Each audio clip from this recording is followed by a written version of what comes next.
সকলকে রাধে রাধে। আজ আপনাদের অসময়ে কৃষ্ণনগর শহরে দেবী সরস্বতীর দর্শন করাচ্ছি এবং এই দেবী সরস্বতীকে স্বপ্নেই পেয়েছিলেন এবং এই ফাল্গুন মাসে দেবী সরস্বতীর পুজো হয় এবং এই পুজোটি খুব পুরনো নয়, 2 বছর, এবং এই পুজোটি কৃষ্ণনগর মিউনিসিপ্যালিটি ছেড়ে গিয়ে বাঁহাতে কলেজিয়েট স্কুলের পাশে হয় এবং খুবই নিষ্ঠা সহকারে পুজোটা হয়। আপনাদের আমি দেবী সরস্বতীর দর্শন করাচ্ছি। দেখতে পাচ্ছেন এখানে দেবী সরস্বতী 4টি হাত, এক হাতে মালা, এক হাতে পুস্তক আর অপর হাতে বীণা ধরে রয়েছেন এবং এক পাশে হাঁস, এক পাশে ময়ূর। আপনাদের আমি কাছ থেকে দেখাবো এবং দেখতেই পাচ্ছেন প্রচুর ছেলেপিলেরা এসছে। ইনি একজন স্যার এবং এখানে দেখতে পাচ্ছেন দাস আর্ট সেন্টার। আপনাদের আমি দেবী সরস্বতীর কাছ থেকে দর্শন করাই, আপনারা দর্শন করুন।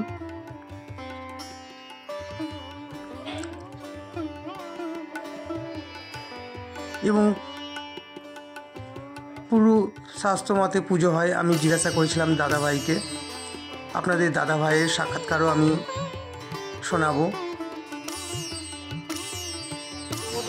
যেটা সম্পূর্ণ আলাদা হয়, সেক্ষেত্রে দাঁড়িয়ে অনেক নিয়ম নিষ্ঠা আছে, সেগুলো আমি হয়তো কিছু জানি না, কিন্তু তিথি ধরে এটা করতে হয়। যেমন যজ্ঞ আছে, যজ্ঞটা সম্পূর্ণ তন্ত্রমতে, এই ঠাকুরের মাহাত্ম্যটা সম্পূর্ণ আলাদা। সেক্ষেত্রে দাঁড়িয়ে আমার একটু স্বপ্নে পাওয়া, হ্যাঁ আমার স্বপ্নে পাওয়া, কিন্তু আমিও জানতাম না যে মায়ের অনেক নিয়ম আছে বা অনেক কিছু কীভাবে করতে হবে, হ্যাঁ কীভাবে কী পুজো করতে হবে। যেটুকু জেনেছি সেটুকু জেনে বেশ করেই মাকে পুজোটা করছি আমরা। কত বছর হলো পুজোটা? 2 বছর হচ্ছে। এবং মা কদিন থাকে? কদিন বলতে এরকম কোনো ব্যাপার নেই, যেহেতু আমরা ছাত্রছাত্রীদের নিয়ে পুজো করি, তো সেক্ষেত্রে পুজো আমাদের ওই 2 দিন রাখার চেষ্টা করছি। 2 দিন রাখার চেষ্টা করছি, তো সেক্ষেত্রে বৃহস্পতিবার পড়ে গেছে, 3 দিন হচ্ছে, শুক্রবার দিকে আমাদের বিসর্জন শোভাযাত্রা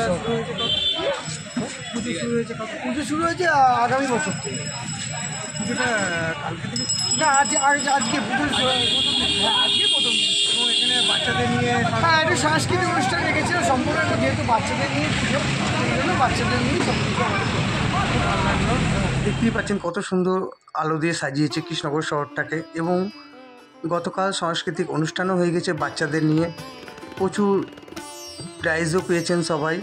আপনাদের আমি দেবী সরস্বতী দর্শন করাচ্ছি এবং মেন রোডের পাশেই কৃষ্ণনগর শহরে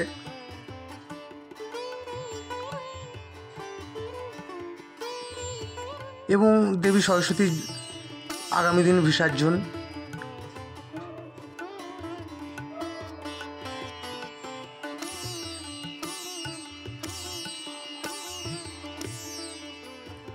দেখতেই পাচ্ছেন প্রচুর প্রাইজ রাখা রয়েছে এখানে এবং খুবই নিষ্ঠা সহকারে পুজো হয় দেবী সরস্বতীর।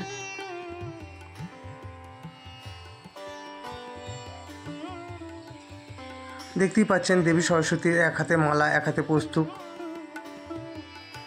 অপর হাতে বীণা, এবং দেবী সরস্বতীকে স্বপ্নে পেয়েছিলেন এবং যার জন্যে ফাল্গুন মাসে তিথি ধরে দেবী সরস্বতীর পুজো হয়। আর আমার ভিডিও আপনাদের কেমন লাগছে অবশ্যই কমেন্ট, সাবস্ক্রাইব করতে ভুলবেন না। সকলকে রাধে রাধে। আপনাদের দেবী সরস্বতীর দর্শন করিয়ে আমার ভিডিওটা আমি শেষ করব। সকলকে রাধে রাধে।